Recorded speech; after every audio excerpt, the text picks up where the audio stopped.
Sorry, give me 1 second here.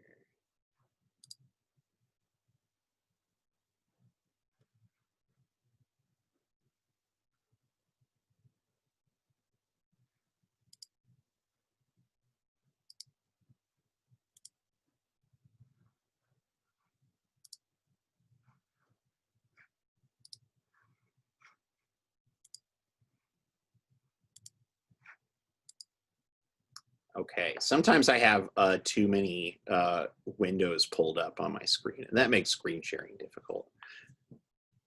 Let's see. Okay, so a couple of years ago, I did a research project called The Real Politics of International Crisis, Benedict Cumberbatch's Appeal for Syrian Refugees. And let me just talk quickly about the origin for this. There was a journal that was putting out a call for research projects on celebrities, and a research collaborator of mine, we kind of talked about what we might do in that area. I was kind of interested in the role of celebrities in politics. I remember shortly before, I think this is the night before the 2016 election, Hillary Clinton was, surrounded by celebrities during that time period. She was on stage with Beyonce and Jay-Z. Bruce Springsteen was performing at her rallies. Part of me wondered, like, is this helpful? Certainly, folks who were there, I'm sure, loved seeing celebrities. Part of me was wondering, is that communicating? What kind of message is that communicating to voters? Do voters see that as like, well, this person is too elite and maybe not able to connect with me? And so that was kind of percolating in my head.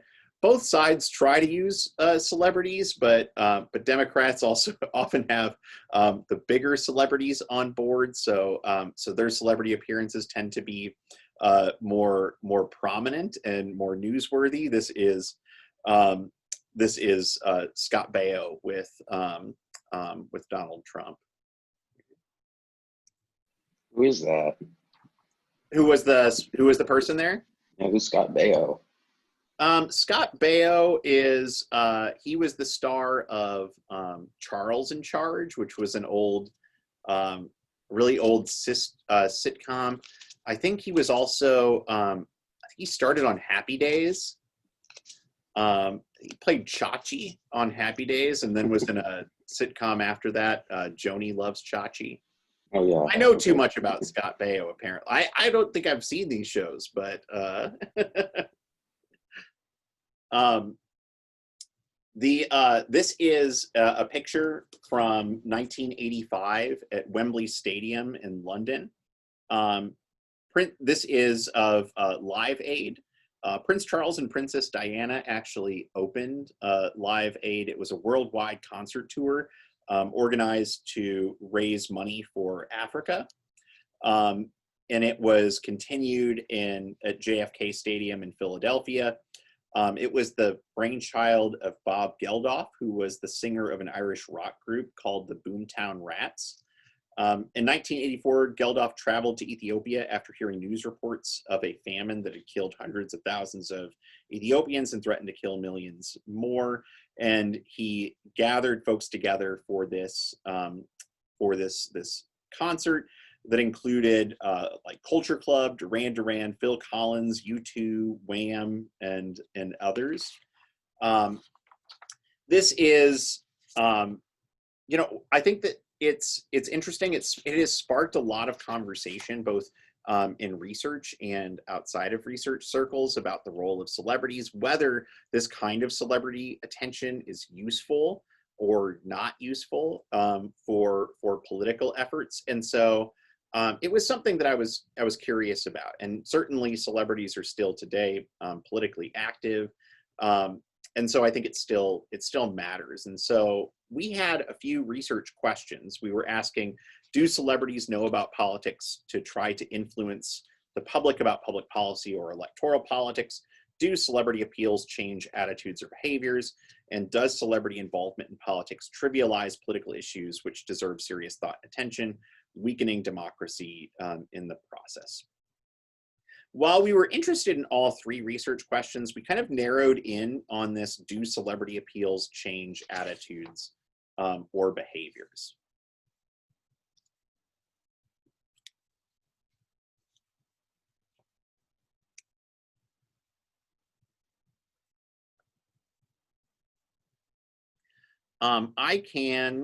So this is Benedict Cumberbatch. He did a promotional video for Save the Children.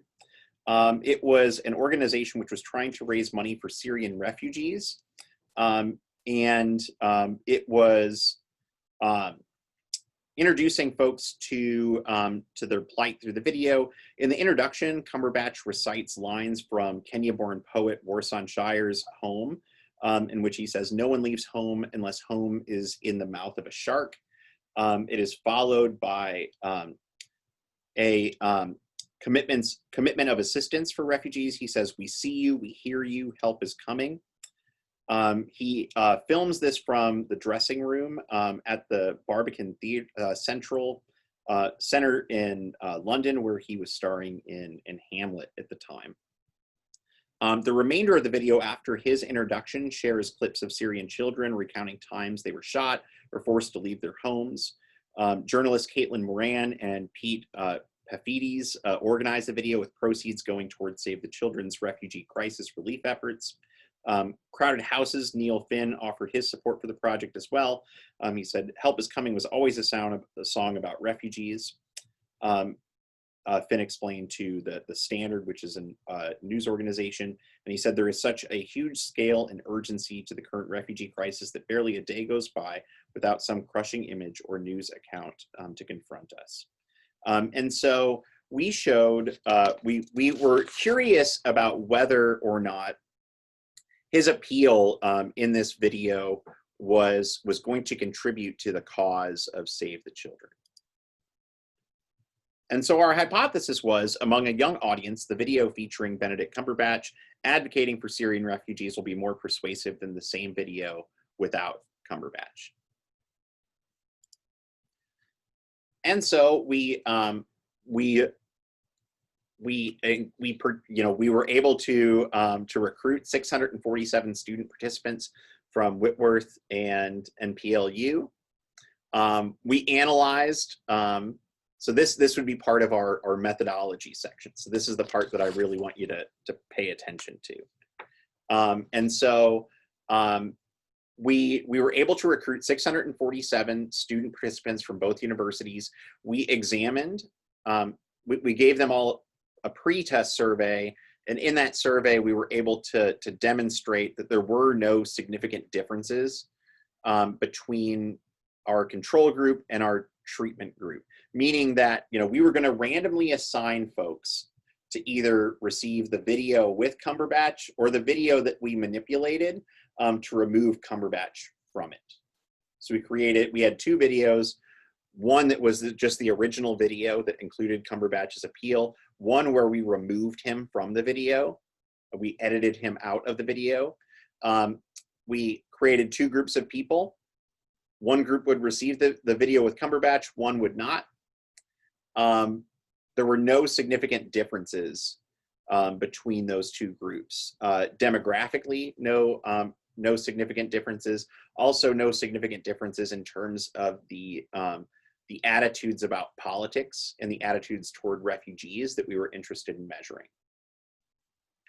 We looked at whether folks knew who Cumberbatch was. 79% did. And we compared that to Lupita Nyong'o, 53% knew who she was, Angelina Jolie, 98%, Leonardo DiCaprio, 99%. So most people knew who he was. And when we get to the part where I talk about the results of the experiment in a different class session, I'll be able to tell you a little bit more about what that means. So we randomly assign people into the control or treatment groups. So we just asked them whether their birthday was on an even or odd day. And you randomly assign people based on characteristics that you don't think would influence the outcome. Like, and so we didn't think whether you were born on an even or odd day would make you more or less susceptible to an appeal from Benedict Cumberbatch. And so treatment groups, again, were given the full video from Save the Children, including the appeal by Cumberbatch. The control group received an edited video without the appeal from Cumberbatch. We, as I said before, we gave them a pre-test, and then after showing them the video, we gave them a post-test. And we measured whether having the appeal in place produced different reactions, or having the celebrity in the video produce different reactions than not having the celebrity in the video. And that's how we determined whether or not we would be able to accept or reject our hypothesis. Did you send this out over email? Yes.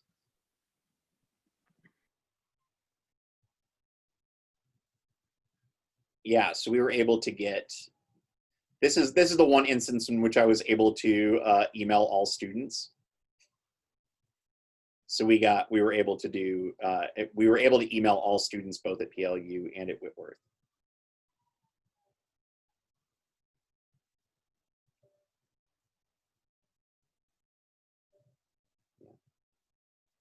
Any questions about what I did here? I'll also note that we would include specific questions that we used. We wouldn't list all those questions in the methodology section or the research design section, but we would include them as an appendix to the paper, so that if you wanted to see the questions that we used, you could get access to those. Or sometimes what's common now is just making all of your data available.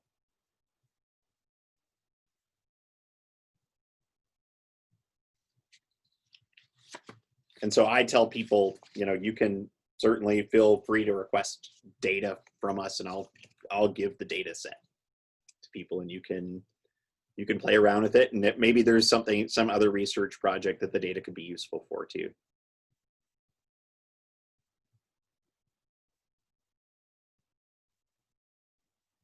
You would also include here whether or not you gave any, let's say you gave an incentive to folks to participate. If you gave like gift cards to people who did your project, then you would include that in this section.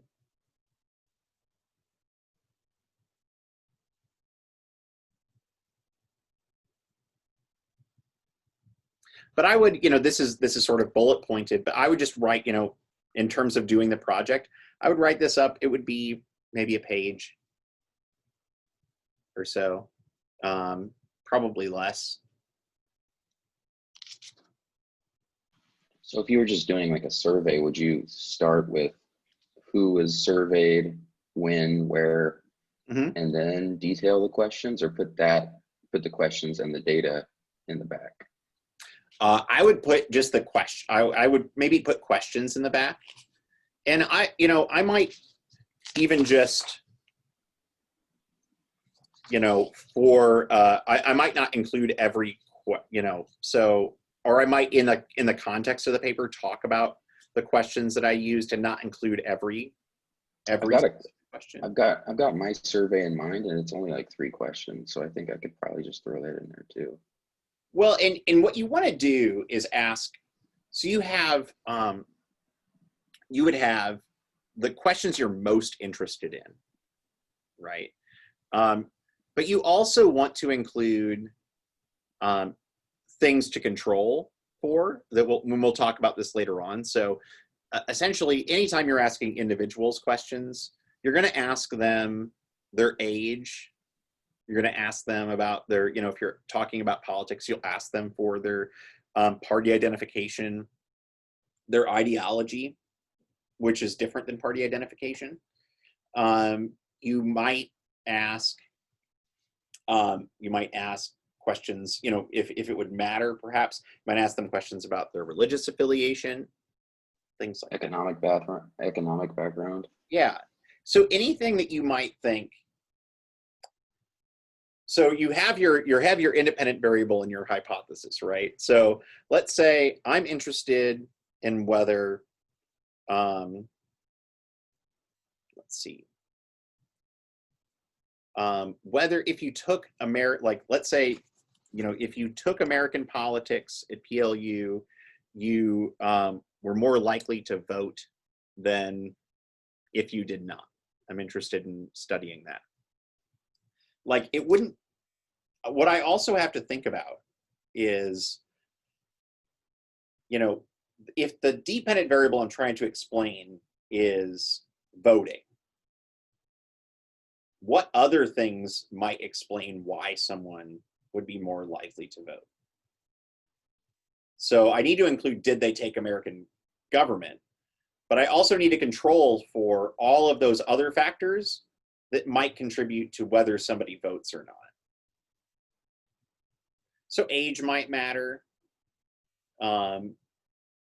Major in that instance might matter, whether they were pursuing like a political science degree, that might influence the degree to which they were actually interested in politics versus maybe perhaps they were just fulfilling a gen ed requirement. You might look at party affiliation and whether that, there's some evidence that perhaps that might drive voter turnout.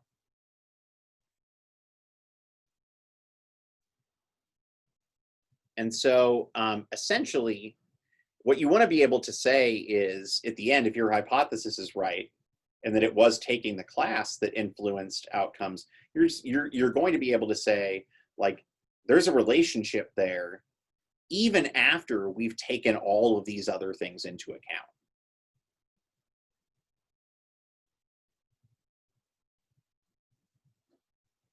And we'll talk about statistically what that looks like, why you would include controlled variables and how you go about doing that. Any questions about that?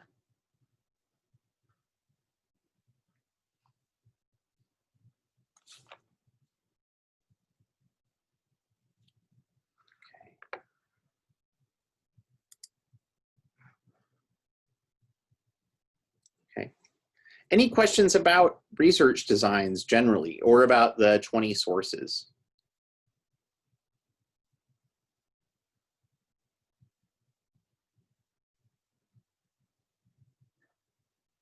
And as you're reading articles for the class, kind of pay attention to how the authors are structuring some of these sections, how they structure their literature reviews, how they structure, their methodology section, and it'll give you some tips on what those things look like. Could you post the APSA citing machine? Because I found one that only allowed me to do 15 at a time. Sure. Yeah, let me.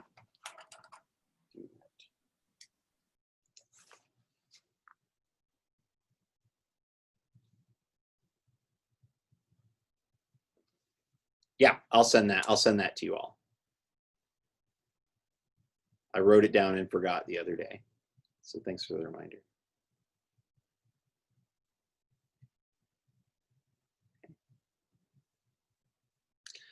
If there aren't any other questions, that was all I had for today. I also wanted just to remind you that on Thursday evening, you should attend, if you can, there's a session at 7 o'clock on climate activism and the 2020 election. There's a social science division. I think I shared it with you the other day, the division site for the election. But let me go ahead, I'll give you another, let's see.